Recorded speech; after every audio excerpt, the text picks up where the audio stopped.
Halo teman-teman, kembali lagi di channel YouTube saya. Sekarang di belakang saya ada satu unit R3 tahun 2018. Nah, mobil ini menggunakan mesin K14B, belum 1500 cc karena 2000 generasi 1500 itu ada di tahun 2018 ke atas yang modelnya sudah berubah. Nah, mobil ini divariasi menjadi mobil off-road ya, padahal ini adalah mobil keluarga yang mana ada beberapa pergantian part. Ini saya meminjam unit mobil untuk dijual, jadi bukan mobil saya. Nah, ada beberapa part yang mungkin jarang terlihat di mobil MPV ini karena ini dimodif ala-ala SUV. Bempernya ini sudah menggunakan besi, lalu di situ ada snorkel yang mana sepertinya ini hanya tempelan saja, tidak langsung ada kan filter udaranya ke situ. Lalu di bagian ban ini juga sudah diganti menggunakan ban AT. Ini hitamnya pun sudah dibuat doff, lalu di atas ada roof rack dan tampilannya memang terlihat cukup gagah ya. Di sini juga ada tambahan fender. Ini sepertinya ditempel saja dan bisa dilepas lagi. Tetapi untuk bumper depan ini full diganti. Nah, sekarang kita ke bagian belakang. Di bagian belakang ini juga tampilannya cukup berbeda dari biasanya. Yang mana ini menggunakan ban konde ya, GT radial Komodo MT, berbeda dengan yang digunakannya, lalu peleknya pun berbeda. Ini pun sudah diganti, tetapi bumper belakang tidak diganti semua, ini tempelan saja. Sisanya ini bisa dilepas kembali seperti biasa. Mungkin hanya yang bagian depannya saja yang memang bumpernya diganti full. Lalu untuk membuka bagasinya pun jadi agak cukup sulit karena terhalang oleh ban ini. Kita harus membuka di bagian sini dulu. Lalu kita buka penguncinya dan kita melepaskan pengunci kedua ini. Tinggal ditarik ya sebetulnya, tetapi tidak usah dibuka karena mungkin sebagian besar untuk bagasinya sudah pada tahu tidak ada perubahan. Nah, sekarang kita ke bagian interior.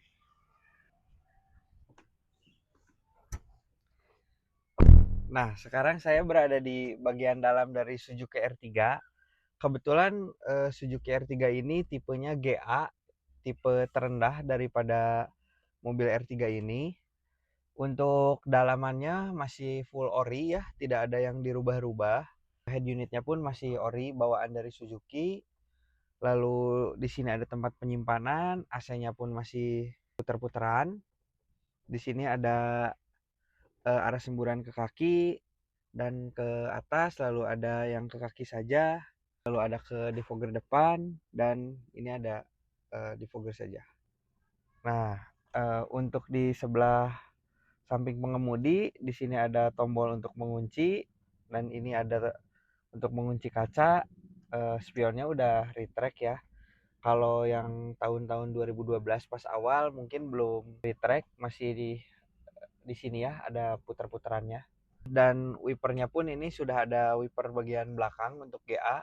Di tahun model sebelumnya mungkin belum ada ya. Lalu untuk tambahan ini ada lampu berwarna biru ya di bagian kaki dan di speedometernya. Nah, ini yang membedakan dengan tipe GL. Sekarang kita lihat ya.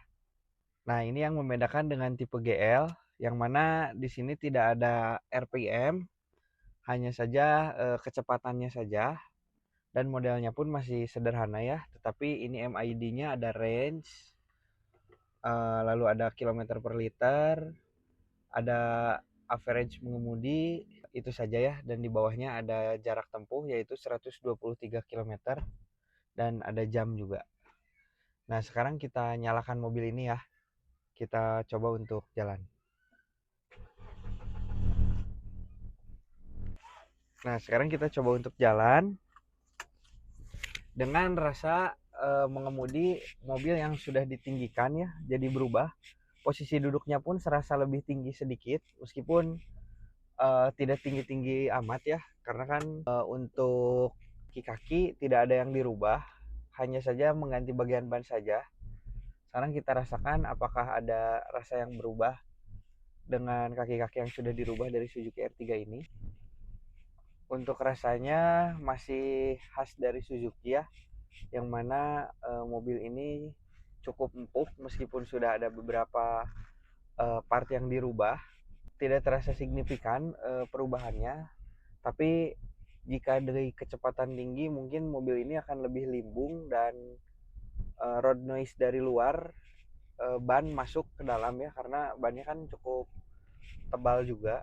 Tapi untuk rasa mengemudinya tidak ada perbedaan, hanya saja rasanya yang merasa jadi cukup tinggi. Guncangannya pun dengan modif seperti ini masih cukup dewasa ya, tidak ada yang berubah signifikan. Tapi untuk akselerasi mungkin agak sedikit lebih berat ya, karena ban yang besar, lalu ada part tambahan besi pada bumper depan dan belakang. Nah, dari hasil yang tadi saya coba, mobil ini mungkin dengan rasa yang lebih tinggi, jauh lebih limbung daripada seperti biasanya, tetapi untuk rasa kenyamanan tidak berubah dan rasa mengemudi pun tidak berubah. Hanya saja ada beberapa memang tidak seperti R3 seperti biasanya ya, yang mana suara road noise biasanya tidak terlalu masuk, ini menjadi cukup masuk, lalu menjadi lebih limbung sedikit itu pada kecepatan tertentu. Saya belum mencoba di tol, tetapi di rute jalan biasa pun road noise-nya cukup terasa. Dan ini ada suara-suara bunyi itu dari ban belakang ya, karena itu besinya tidak rapat, mungkin bisa dibetulkan nanti. Untuk review saya, eh, mungkin di modif seperti ini menjadi salah satu rekomendasi untuk orang yang suka mobil MPV dirubah menjadi SUV ya. Ini menggunakan penggerak depan untuk tahun 2022 ke atas, mungkin ada XL7 yang mana itu sudah menjadi LSUV dan menjadi mobil yang paling nyaman di kelasnya LSUV-nya. Ini pun meskipun ini basicnya adalah MPV dirubah menjadi SUV, menurut saya tidak ada perubahan kenyamanan yang berbeda. Masih rasanya seperti R3 yang kita kenal. Nah, ini kita duduk di bagian belakangnya. Untuk tipe GA ini tidak ada AC double blower ya. Masih single saja di belakang, dan di sini biasanya ada armrest, tetapi sekarang tidak ada. Lalu di sini untuk tahun 2012 untuk tipe GA tidak mendapatkan headrest. Untuk model selanjutnya sudah ada headrest ya, seperti ini dari tahun 2014 atau 15 ke atas ya. Jika salah mohon dikoreksi. Tidak ada yang berubah, hanya saja yang tadi saya katakan lebih tinggi saja sedikit, dan rasanya masih seperti MPV biasa. Jadi mungkin ini adalah selera masing-masing ya, yang mana bagi saya tidak merubah kesan menjadi SUV untuk off-road, tapi ini adalah salah satu model yang memang bisa dijadikan alternatif untuk yang sering ke jalan-jalan rusak tetapi masih ingin mobil yang nyaman. Jadi itulah kesan saya menggunakan mobil Suzuki R3 yang sudah divariasi menjadi seperti SUV. Tidak ada yang berubah dari rasa mengemudinya, dari kenyamannya pun masih tetap sama, karena bagian kaki-kakinya pun masih ori ya. Hanya saja ada suara ban yang masuk. Jadi kita cerita di kolom komentar, jangan lupa like, komen, dan subscribe. Mohon maaf apabila ada kesalahan, ini hanya opini pribadi saya, tidak ada tersangkut paut oleh brand atau afiliasi manapun. Sekian dan terima kasih.